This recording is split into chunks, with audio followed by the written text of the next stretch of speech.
28 times we've been here. I think I missed one because you did one, right? So I think I've done 27 of these. But you know, this has become a defining characteristic of our opening week for every show we do. And we owe it all to Skip Rutherford and Nikolai and everybody here at the Clinton School who have made a commitment to this community dialogue. You know, we always wanted the stories that we tell on our stage to be very transparent, and we wanted everybody to have a sense of ownership of what it is we do at the Rep. And what better way to have a sense of ownership than by joining us for these casual and hopefully informative and sometimes entertaining, and today I guarantee you it will be entertaining, no pressure, conversations that we get to have with you guys. It's been wonderful for us at the Rep to be able to, and thank you all for joining us today to talk about the final production of our 40th anniversary season. You know, this was an intentional idea that we began the season with Shakespeare, and we conclude the season with a world premiere play. When we talked about the 40th anniversary of the Rep, we knew that we wanted to create a season that embodied what the Rep did best. And for us, that's an eclectic array of plays that tell wonderful stories that demand to live on a stage. And so, beginning the season with Shakespeare, with the greatest writer in the English language, and concluding with a brand new play that you guys will get to experience before anybody else in the world, I think embodies what the Rep tries to do, what we strive to do. And so that's why we're here today. That's why we appreciate so much the opportunity to come here to the Clinton School and share with you our stories that we tell on our stage, and to give you the chance to meet some of the folks who come together, who come to Little Rock to create those stories and tell those stories. And we are particularly honored today to have a distinguished panel to talk about Windfall. And you know, ordinarily, are you making a face? Oh yeah, well, I'm building you up. Ordinarily, we bring in actors, and we love having actors here to talk, but this was something special, and so we wanted to bring the creative team here today to talk about Windfall, because it is a world premiere, and because it is something special happening at the Rep. So I'm very pleased to introduce our panel today. On my far right is Jason Alexander, our director.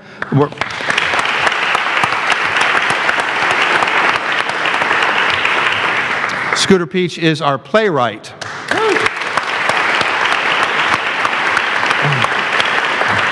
Jason and Scooter both hail from Hollywood, Los Angeles. John Yonover hails from Chicago, and he is our producer. He's the man who made it all possible.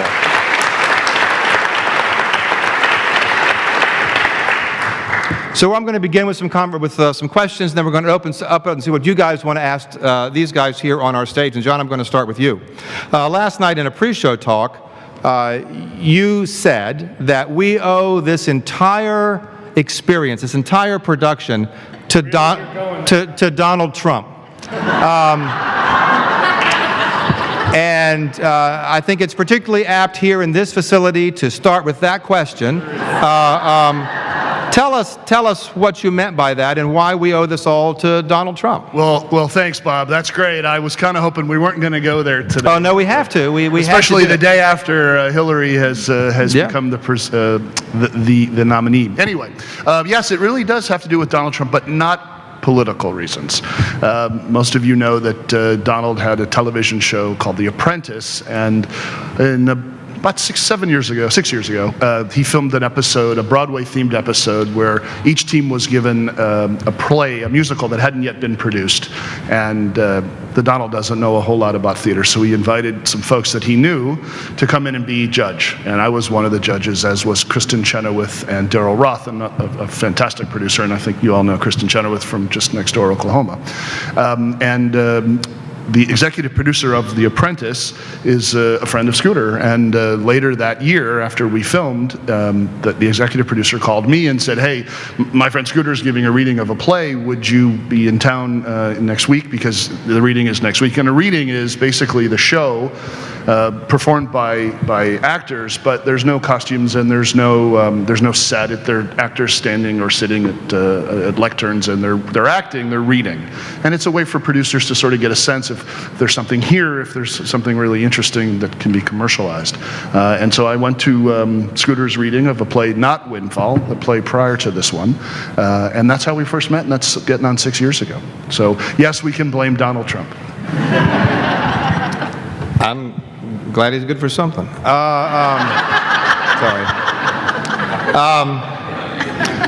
Fast forward a little bit. We did a production of a musical called Memphis a couple of years ago. And one of the producers of that Tony-winning musical on Broadway was our own Remel Dickinson, who many of you know. And so Remel was thrilled that we were able to produce Memphis here in Little Rock, and Remel invited some of his Broadway producer friends to come to Little Rock and see the production. They had a big party at the Capitol Hotel, and one of the people who came down was John Yonover, also one of the producers of Memphis on Broadway. And that's how we met. He saw Memphis and seemed to like it and seemed to like our theater.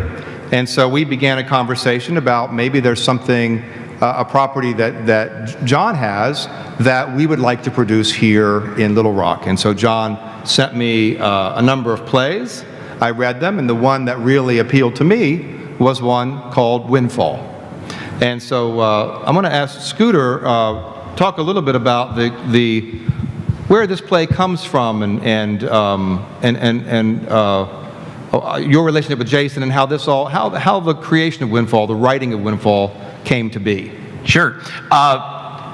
Everybody's fascinated with the lottery. I am not so much from a financial point of view, but it's such a topic of conversation all the time. In my music recording studio, there were numerous employees, and inevitably, the people, whenever the lotto reached a certain number, that sorry, my phone's ringing and it's buzzing my posterior side. I told you never to call me here. I know, there it is. And now it's ringing on my watch. So, so anyway. We got all David. Okay. And of everybody here, the guy who least has to answer a call is this guy. And that's Oh, that hurts. On his That wrist hurts. and his You know, pocket. you know why he's being so mean? Because we broke up this morning. We did. We've been sharing a house in Little Rock for a month, and I left this morning because I'm going to the Capitol Hotel, and it was a little tearful, I have to say. He felt very bad. Tell him the name of the sitcom you're running. Oh yeah, there's a new sitcom that's going to be on NBC in the fall. It's George Costanza and Scooter share a house in Little Rock, Arkansas. Scooter appropriately will be an 8-year-old boy. Okay, there's no reason you should share a house with an 8-year-old boy, okay? I'm just saying, I'm not judging, I'm just saying as a friend. What are we discussing? Oh, the play. So anyway, so fascinated by people who, huge. Thank you for repeating your other line. That's yeah, good. all right. I don't do the same material ever. I know you don't. Okay, so anyway, I love the idea that people would talk about this. And what the great thing about the lottery was that the people that were working in my studio were planning their life based on winning that large sum of money. That they were actually thinking that the husband they were married to that they didn't get along all that well with, the relationship would suddenly improve if they added like $50 million to the bank account. And any other unhappiness in their life they thought was going to be solved by that. I would argue with them often that that was not the case, and people with money usually hate them more. So, but anyway, so I was fascinated by that, and I love the idea of greed, and I do usually write morality tales in the plays, and I thought it would be really fun if these best of friends that worked in an office under horrible conditions with a terrible boss, if they went in on the lottery and they were betting all of their happiness on winning, and to see what would happen if it didn't happen and they started accusing each other of stealing the money from them. And it just seemed like a really great theme at the time. After I wrote it, we did a reading in Los Angeles, which John explained what those are. Jason, we had been talking about a couple other scripts prior to that, things that he liked that I was writing, and we were trying to get one of those going. He came to the reading, loved the play, made some terrific suggestions, the kind that as a writer you go, oh, why didn't I think of that? And so we decided, let's do this one together. And then we gave the script, after we punched up the script some more and did some more stuff, then it went to John, who optioned the play, and then John took it from there and got it to Bob, and here we are. And you mentioned, Scooter, you mentioned your studio. Tell everybody what it is when you're not writing plays. Tell everybody what you're doing. Oh, yeah. So I don't want to lead anybody astray here and think that you can make money in the theater. I can second that. Yeah. I think your line is, how do you become a millionaire? You start as a billionaire and invest in the theater? So, sorry, courtesy of Richard Branson. That's a Branson joke. What was the question again? What do you do? For a living. Obviously not remember things. I don't do that.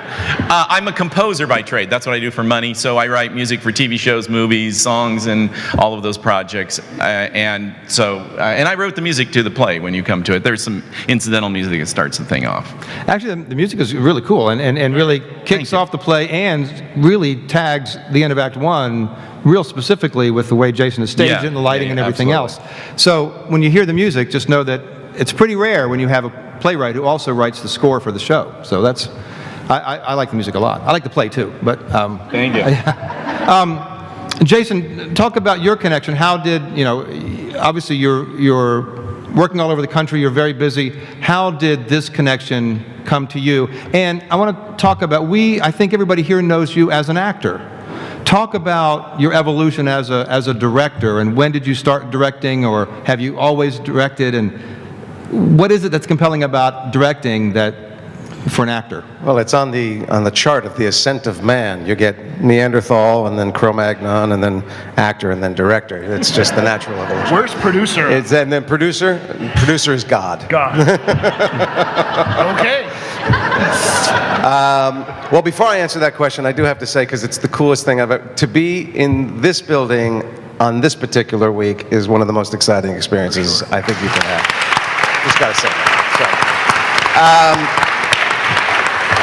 that. Scooter and I met through our mutual friend, name drop, Bryan Cranston. I had been friends with Bryan, and Scooter has been friends with Bryan for a long time, and there was another play that Bryan was interested in acting in, and I had directed him in a play, and we had a great experience. So he introduced me to Scooter with the prospect of possibly directing Bryan in that other play.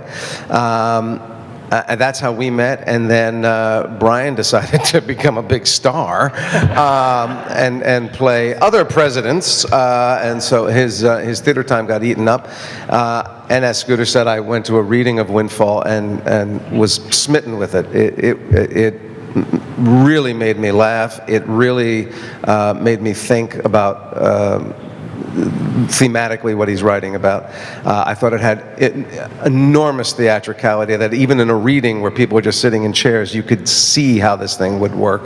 And I got very excited about it, and we spoke about it, and we've been collaborating on it ever since. And directing was actually part of what I studied in college. I was an acting and directing major with an emphasis on acting because I was very needy as a child, and I liked to end my days with people applauding me. And as I have gotten older, as my friend Martin Short says, I no longer need the approval of strangers quite as much as I used to.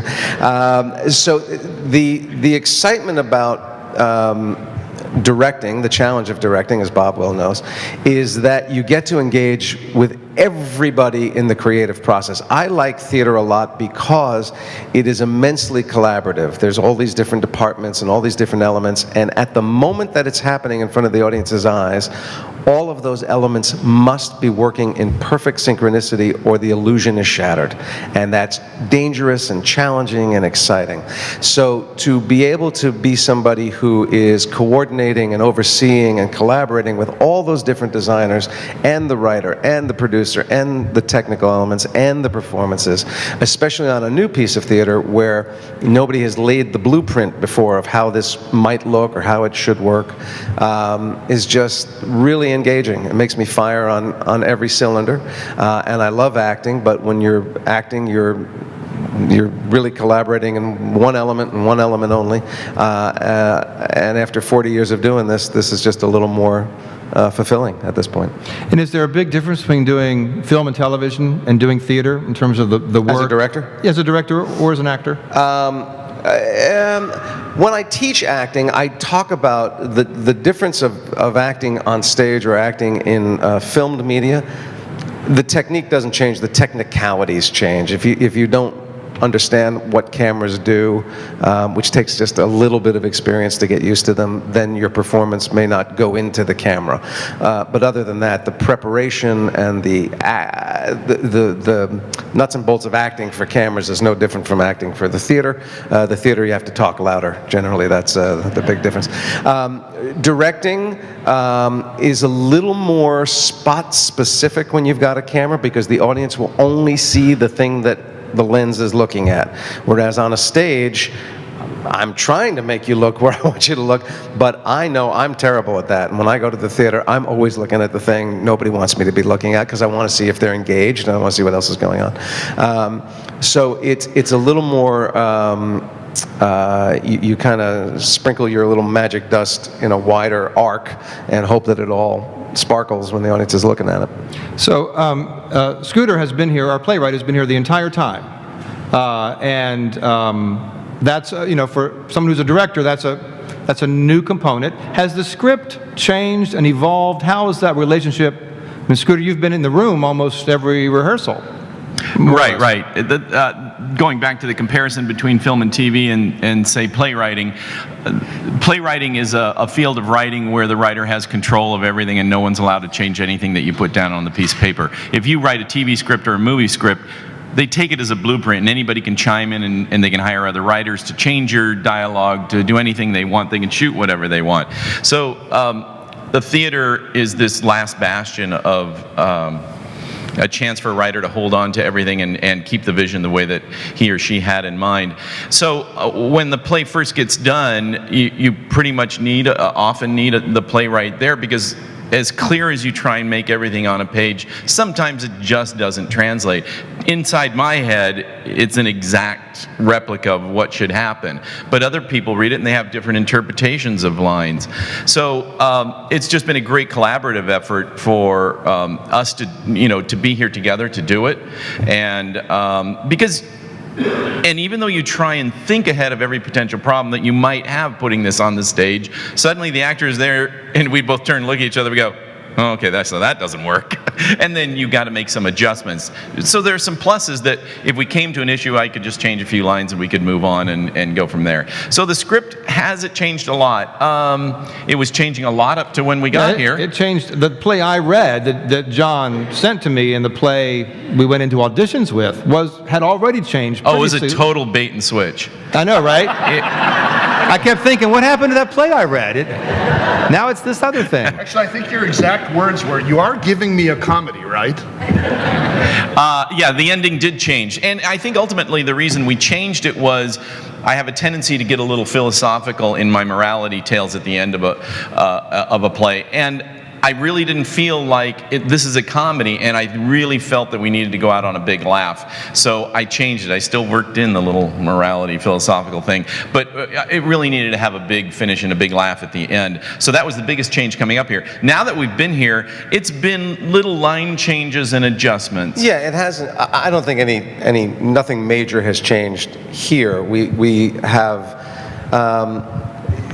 like things that neither Scooter or I could have imagined happen when you've got the 6 actors in front of you and you go, hey, you know what would be cool when she says that line to the religious guy? If she takes his Bible and climbs on top of the desk and does it like Sermon on the Mount to scare him, that could be really cool. And it might necessitate a change of language or something like that.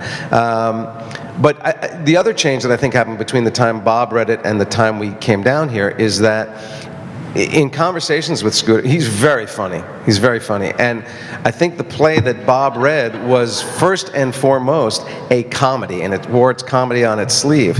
But Scooter had also written some characters in profoundly challenging situations, and that were very complex, textured, layered people. They weren't, one-dimensional characters where, if you talk about The Odd Couple, which is sort of a comedy everybody knows, you can describe it very easily. The slob and the neat freak and their roommates. Boom, you're done, go make your show.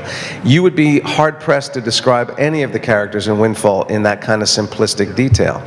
So what we talked about, and then what developed as Scooter wrote, were sections of the play that are not particularly funny, that are hopefully touching, and they are the texture of the play that we're hoping the audience goes, I know those people, or I am that person to some degree, which to me makes a morality play all the more interesting because it makes you decide what your own morality would be under those circumstances.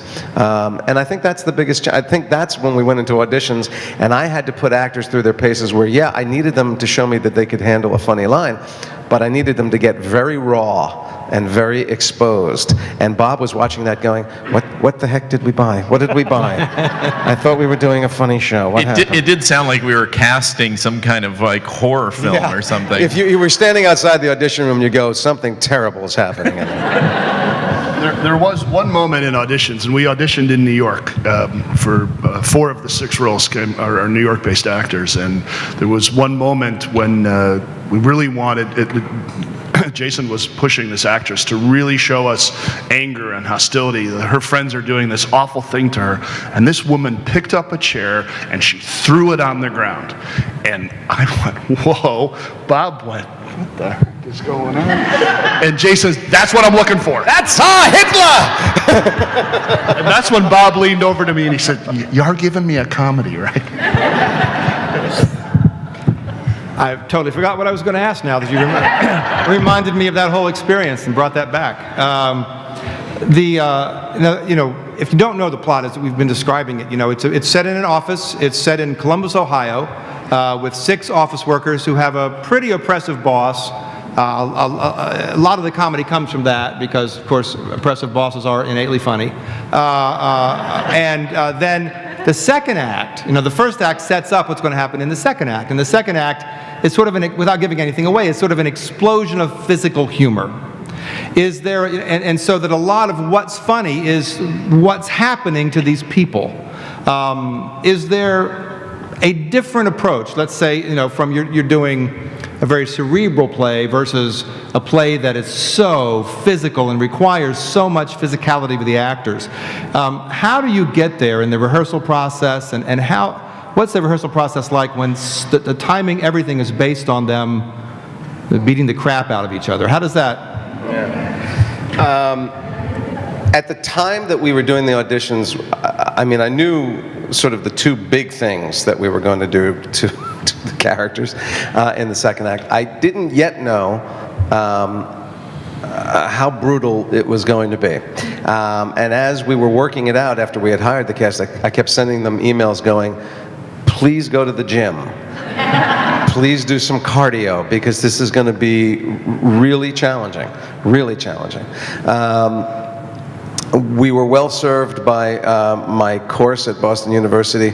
Most people study, physics and law and medicine. I studied walking and talking, and I was very good at that. Double majored walking and talking, that's right. But stage fighting and stage stunts were part of that training, so that stood us in good stead. It's very hard because seeming violence on stage has to be very exact to make it safe. When you see the show, I can tell you that the actors are safe as long as they do what they're supposed to do. That does not mean that they don't get hurt. Some of them get hurt every night, mostly by taking blows. But in the learning of that staging, when they were getting it wrong, every actor is on Advil, every actor is on ice packs, every actor has bruises and cuts, and you feel terrible when you're putting that together. Yeah. But They are actors. yeah, they are. They're, How are they supposed to be treated? This is your line. Oh, never mind. Okay. okay. Well, you know, there's a great line in The Producers where Max Bialystock says we should kill the actors, we should shoot the actors, and Leo Bloom says you can't kill the actors, they're human beings, and Bialystock says, really? Have you ever eaten with one? And I think that's how Scooter feels about the actors, but no, you do feel responsible for their safety and responsible for not putting them in a situation where, you know, sometimes I'll give one of our little things away. One of our actresses has her blouse torn off. Well, if you've got body issues about your body, I'm stepping on your toe by doing that. And and it's not written in the script that way. So when you go, we're gonna rip your blouse off, and that's a tough moment if the actress balks. And yet, that's the thing that's needed. And so sometimes it can be rough going when you've got a really physical play. You see, when that happens, Jason Alexander gives that note to the actor and they shake their head yes. And then, about an hour later, they come to me. And they say, about that contract I signed. I'd like to put a little more info on the physicality of our second act. 2 weeks ago tomorrow, I fly back and forth because these guys are having all the fun. One of us has to, make a living. So they did a run-through for my wife and I, which is basically in the rehearsal studio with some of the set pieces, and they ran the whole play for us. And at the end of the second act, when the show finished, 4 of the 6 actors laid down on the ground and went, and they're all sweating. I mean, there truly is massive physicality. These guys are burning thousands of calories per performance. They really are. Yeah. And at the end, you can see they're tired. I mean, you can see the sweat, and you can see, the pain that they have suffered to put on really what is a roller coaster ride of a second act, really. One thing that's cool about a new play is that the collaborators, the designers, and all of the designers who worked with this team are all veterans of Arkansas Rep's projects. Mike Nichols, our resident set designer, has been with us 33 years. He designed a real study in beige for this set when you see it. Yaya Lebetsky did our lights. She most recently lit Bridges of Madison County and has lit a number of shows for us. Help me out. Marianne Custer, who's designed so many shows for the costumes. Linda Qualick, our prop master. And Katie, your stage manager. And Katie Daly, our stage manager. So you got kind of the Arkansas Rep team. Jason and those guys didn't bring in the design team. We sort of provided them with our what I think would be our A team. Let's talk a little bit about that, because I think it's important. Do you want to take that? Or? Sure. Yeah. With all love in my heart, I had never been to Arkansas before. So when John and Scooter called me and said, hey, Arkansas Rep is going to do your play, and I went, is that good? Is it like a barn? What are we going to be in? And then in January, we came down to meet Bob and all his staff and look at the theater, and we were immediately blown away. Walking into that theater, it is gorgeous. And it is not only gorgeous on your side, it is gorgeous on our side. And then we saw the scenic shop and the costume shop, and we started to meet the people that work for the Rep and have been residents of the Rep. And we came out of that one-day visit, and I was on cloud 9, because I can tell you, having worked all around the country and on Broadway and off Broadway, there is nothing in that theater, on or behind that stage, that isn't as world-class as any place else I have ever worked in my entire career.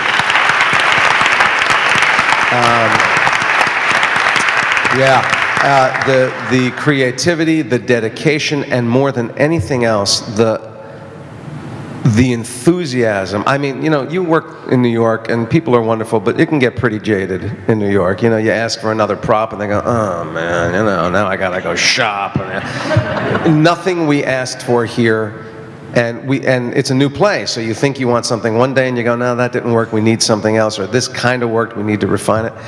Always is greeted with, yes, we can, yes, we will, we're gonna get it there, we're gonna make it work for you. And I have said to Bob, and I will say to whoever is lucky enough to replace him, I hope to come back here and do more, and if anybody ever needs a cheerleader to say, Arkansas Rep is worth your time because it's worth your talent, I will be the first online to do that.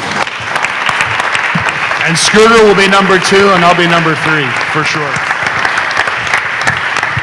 I was asked last night, they always equate the producer with the money. I guess I'm just a wallet to people. But I was asked last night, could I come up with a very big wallet? Would you say it's a George Costanza wallet? Sorry, Jason. That's a royalty.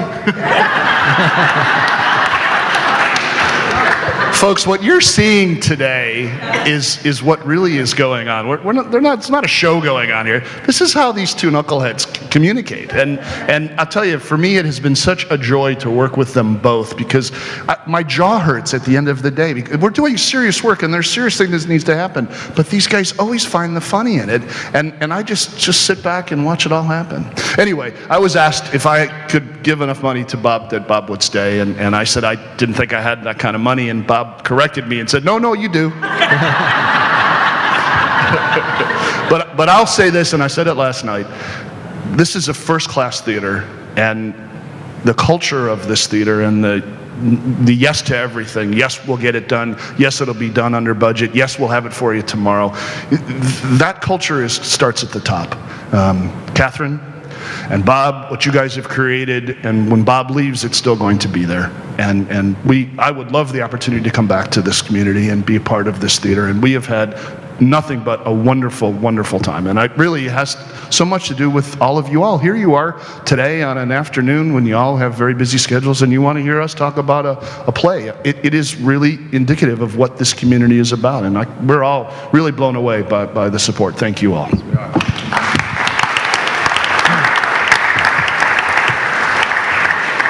And that concludes the fundraising part of our talk today.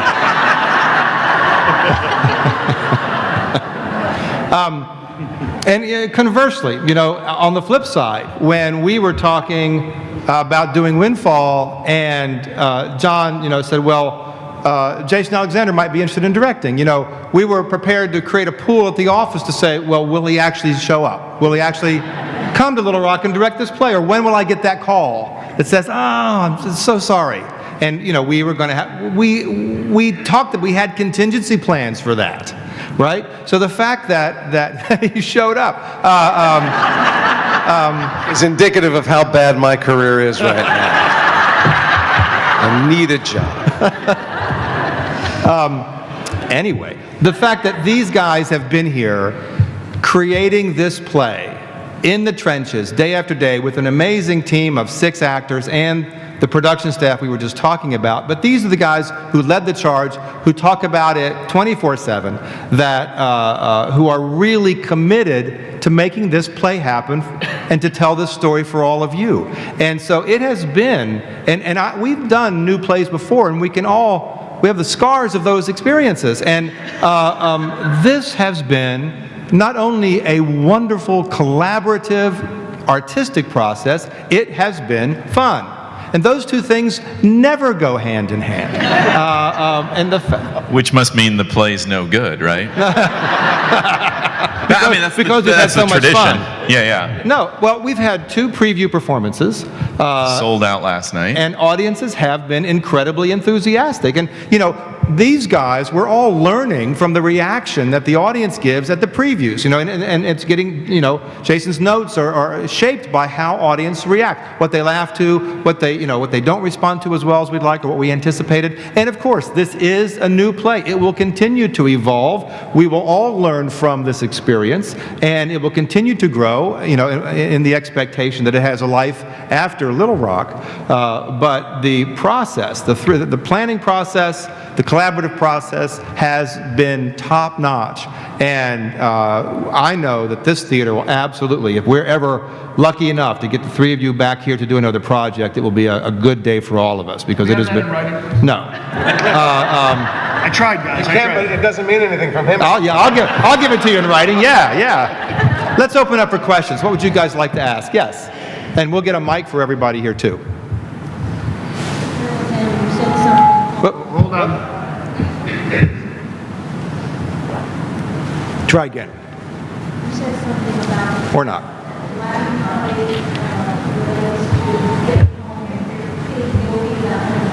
We're going to try another mic. Since dark comedy involves... Could you start that question over for us? Sorry. Well, I heard... Thank you for coming in. We're going to... We're in a hole. Mr. Alexander has stated that the thing about black comedy is that you get home and you feel guilty that you've laughed. Since it depends on a note of cynicism, it sounds as though you're setting the audience in one skepticism in the first act, but then you're going to physical comedy in the second. Could you talk about how that works and what's happening there? While we do make a big deal about the fact that the play goes from more of a traditionally performed spoken word play in the first act to a much more physical production in the second act, it actually shouldn't jar you. Because what Scooter's done so well is he has set up the stakes that the characters are going to be facing in the second act in such a way that you realize no matter what, you're going to be looking at some very desperate people coming into the second act. So while we do talk about it because it has taken the bulk of our preparation work to make the second act in particular work the way it does, I don't want to put too much pressure on your expectations of the second act. It's a very fun ride. The cynicism that you're talking about, it's not in this particular case, I don't think the darkness of this comedy is because it's cynical. I don't think that's what it is. I think what you are seeing is, I keep saying it's pretty decent people pushed to an extreme and behaving extremely badly. And if there's cynicism in it, it's in your judgment of whether that behavior is earned or not earned. So if you look at them and go, well, I would never do that, and they're horrible people, and what just happened is they were exposed as horrible people, then there's a kind of a cynicism. If you look at them and go, I don't know, if that happened to me, I'd be pretty PO'd. I don't know if I'd do exactly what they're doing, but I might be close. Then it's not so cynical. Then it just becomes revelatory, I think. But either way, there are certain plays, and I've seen them as well. I mean, I actually saw a play years ago that I loved called The Pillow Man by an Irish playwright named Martin McDonagh, about a serial pedophile killer comedy. And the audience and I are laughing and going, we are going to hell. We are going to hell. I mean, so Windfall is not that by any stretch of the imagination. Make sure that we Yeah. In fact, we had 2 children in the audience last night, and I told their parents before the show, you are very bad parents. These children should not be here. You really did do that. That's true. After he asked their age and names. Other questions? We'll come over here, and then I'll come back over here. Yes? I saw it Tuesday night for the first premiere and absolutely loved it, and especially loved the references to alcohol and drug use, since it was a benefit for the Wall Street Foundation. That was pretty funny. But anyway, I too felt guilty about some of the things I was laughing at. It reminded me of when I watched Pulp Fiction and laughed at really horrific things. Not that it's that bad, but it gets pretty close when, in the second act, when people are going at each other. And I was thinking, I would like to see certain characters die. And I thought, that's a horrible thought. And then I got home and I thought, no, the people were being abysmal. I should have thought that way, but I absolutely loved it. You all are in for a real treat. Thank you. Thank you so much. Marianne. Thank you for coming to Arkansas. Yes. We got a question right here. We're getting a mic to you. Thank you. My question is to Scooter. You mentioned the morality clause that you try to put in. I want to know where that comes from in your personal life. That's a big question. We wonder that. We all wonder that. That's been something on our minds. Tell us, Scooter. Because there's no hint of it in his day-to-day behavior. Y'all done? Could I answer the lady's question? Make something up. Well, the overall theme is greed. It's definitely greed. There's also envy in there to a certain extent. And I've lived most of my adult life in Hollywood. So I think it's a common theme that we run across all the time. And it's very pervasive in society, I think. And I love toying with the ideas of pushing people to circumstances that would make them behave differently than they ever would. And if you want to show someone's desire to be richer, in that sense of greed, for money, it was just a really fun theme for me to play with and push the circumstances, because on the stage, it has to be more than real life to make it entertaining. And Jason and I are hell-bent to create an atmosphere on the stage that you cannot experience it any other way, and is just as exciting as seeing a movie or watching a TV show or something like that. So that greed and the violence that goes with it really played well together for me. I'm not sure I answered the question. Well, personally, what does it have to do with me? No, I'm actually devoid of almost any flaws, so it's pretty hard to speculate on that. I'm surprisingly not a very greedy person. I don't know why. But themes always get to me. No, there's nothing personal about. Actually, I write a lot of very personal plays, and if we were doing another one of them, I could probably talk for an hour or two about what it means to me in my life personally. This one was just a fun romp to write about, and really didn't have anything to do with me personally. He is very normal, has a lovely wife, 2 great kids. In spite of what you'll see on stage, he's really is relatively. Carney, and then back here to Ruth. Will this ultimately be on Broadway? John Yanover. So that's a question we get quite often, and it's an excellent one. And of course, that is the goal. Super Bowl, winning the Super Bowl is going to Broadway. These things take a very great deal of time and a lot of money and a lot of attention to get to that goal. Memphis, for example, spent 9 years in regional theaters before it got to Broadway. Because just the dollars are so big. A Broadway musical today costs about $14 million. That gets you to opening night. A Broadway play is $3.5 million. These are really big bucks, and if you start to think about what you're seeing on Broadway and what the economics of Broadway are, you're seeing a lot of revivals. You're not seeing a lot of new stuff because nobody wants to take that risk. And if you are seeing something new, it's got Denzel Washington in it, or it's got Julia Roberts in it, or it's got some big name that you're saying, I'm ready to spend $150. I don't really care what the play is. So yes, our goal is Broadway for sure.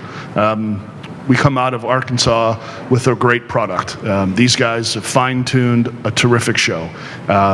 Scooter will tell you that he's never going to be done writing this play, and I'm here to tell you that yes, he will be done someday, but he's not done yet. And what we'll learn out of our performances here, on sale today through June 26th. Who has tickets? All right, that's good. That's good. You people that don't raise your hands, I'm looking at you.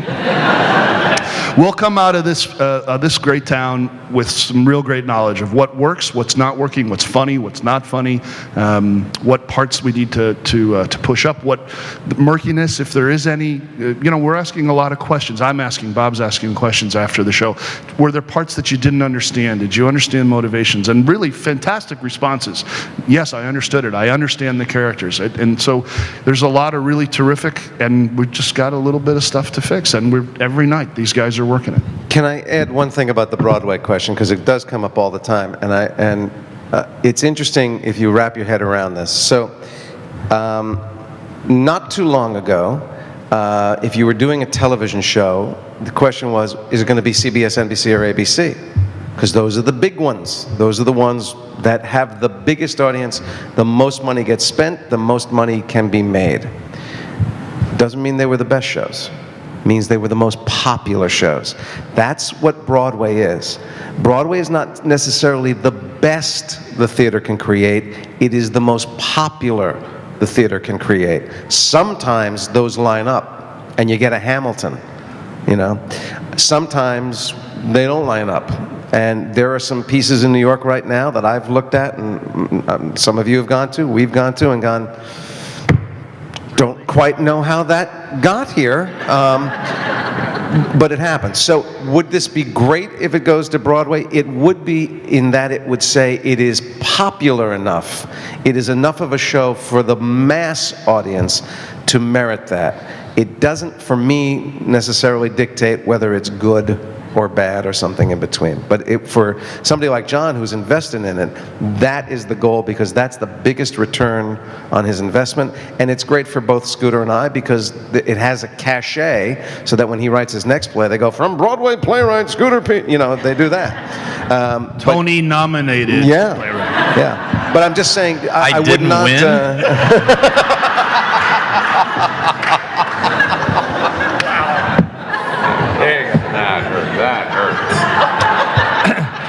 I will say, if you want to get a good rundown on what an amazing hit looks like financially, read the New York Times article that came out yesterday on the math of Hamilton.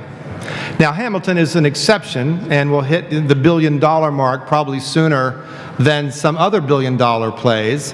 And it looks like the top ticket price of Hamilton is going up to about $875.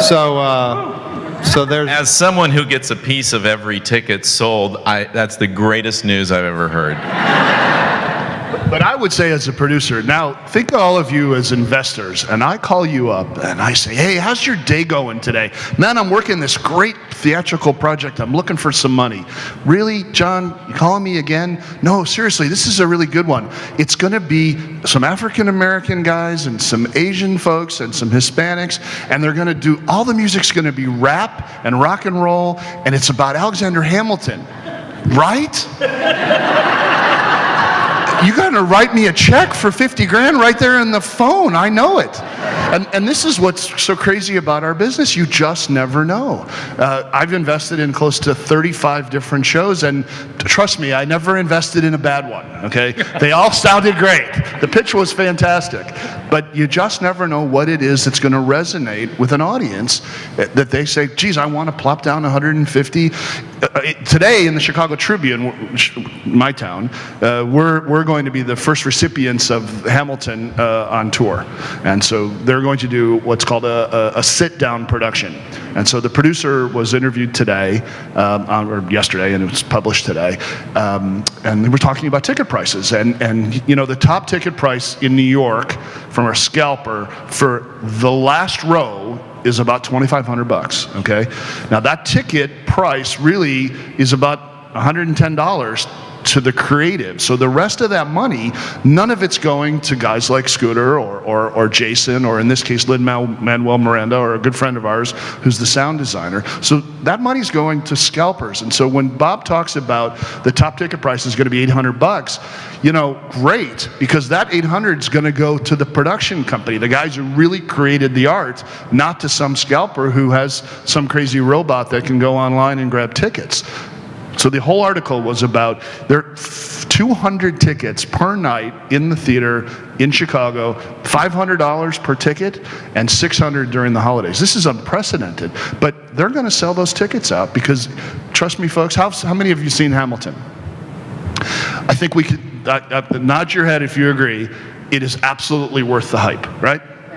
I mean, who would have thought that that pitch would turn into this maelstrom of success? But it is absolutely worth the hype, and it's going to kill it in Chicago, and it's going to kill it wherever it goes, and it's creating a whole new audience for theater, which is what turns Bob and I on. That folks who never even thought of going to live theater are saying, oh, I've heard of that Hamilton, I want to go see that. It saved the $20 bill. The 10, sorry. There's a new llama at the museum in Chicago, the zoo, Camelton. Alexander Camelton. See? That was yesterday's news too. But now, John talked about describing a play like Hamilton and how risky it sounds. Well, where is that risk being taken? The risk is being taken in nonprofit theater. Hamilton was created in a nonprofit theater, the Public Theater in New York. It happens to be one of our nation's biggest and highest profile nonprofit theaters. But Oscar Eustis, the artistic director of the Public Theater, took the risk to produce a play that John described. And that play took off, and it transferred from the nonprofit Public Theater to the commercial for-profit world of Broadway. The payoff? Well, the Public Theater will realize about $2.3 million annually on the return of their creation. That's a good chunk of change, which Oscar announced in the Times yesterday that he was putting all into their endowment. Just like the rep would do if we had that much money. And you all can fix that. That's right. But that's, and you know, in the Public Theater, that's like the Holy Grail, because what kept the Public Theater going for how many years of its existence was another lesser-known musical called A Chorus Line that they created at the Public Theater and transferred to Broadway. So, you know, that's kind of the Holy Grail for regional theaters. If we could just create Hamilton, if we could just create Windfall, that would solve all of our problems. But it's like playing the lottery, only for nonprofit theater. Ruth, you had a question.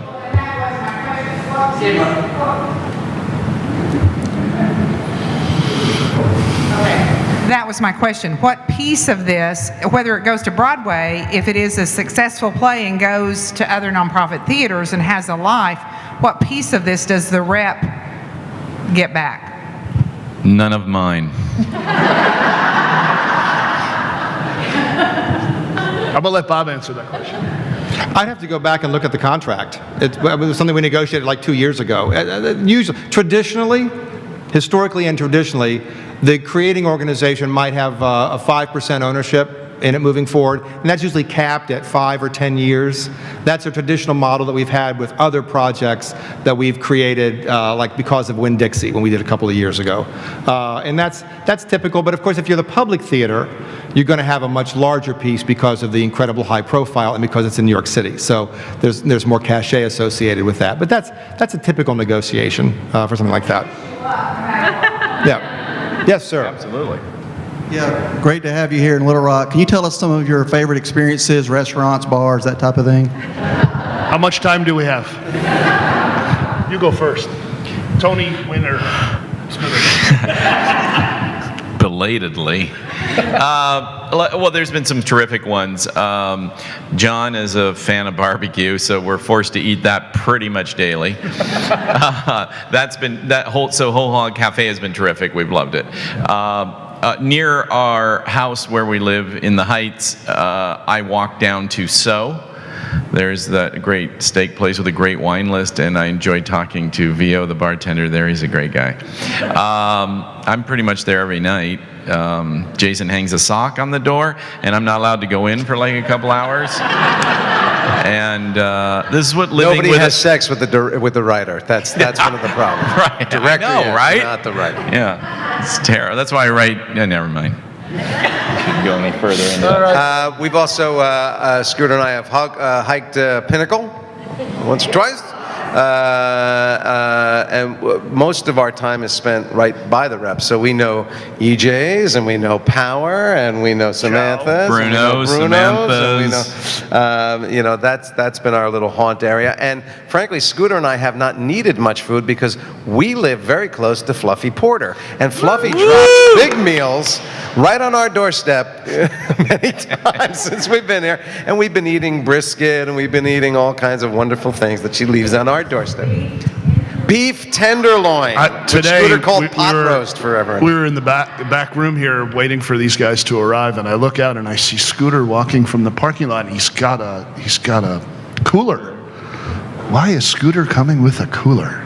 I'm thinking, well, that can't be right. For everybody. So then I see Fluffy, and Scooter is returning Fluffy's cooler for the next time. So, but I'll tell you really quickly, when I came down here to see Memphis the first time, and Remo was our host, Fluffy had a cocktail party for us, and other producers that had come in to see it. And to me, that's the beginning of the Southern hospitality that made Little Rock all that I expected it would be. And this whole community, we've met wonderful people, as wonderful, well, not quite as wonderful as Fluffy. Fluffy is very special, but that was such a draw. Here was a theater that was interested in a new project, in a new unproduced, soon-to-be Tony-nominated and win Tony writer, and then a community that was so supportive and so wonderful. So yes, you guys have been benefiting that for sure. Memphis opens on Friday and runs for 3 weeks only, so I hope you'll come down and see it. And please, Memphis, Windfall. That's, Talk about phoning it in at this point in your career. It's all the same to me after 17 years. It's just another opening night. I don't know the difference. Windfall, our world premiere production, opens on Friday night, runs for 3 weeks only. So if you haven't come down and haven't gotten your tickets yet, please do so, and please tell your friends so that you can be among the first to experience it. I think you'll like it. It's our pleasure to be here. Once again, thanks to Skip and to Nikolai and to everybody here at the Clinton School who has made this wonderful experience possible. And thanks to Jason and Scooter and John. Thank you all for being here. We'll see you at the Rep. Thank you.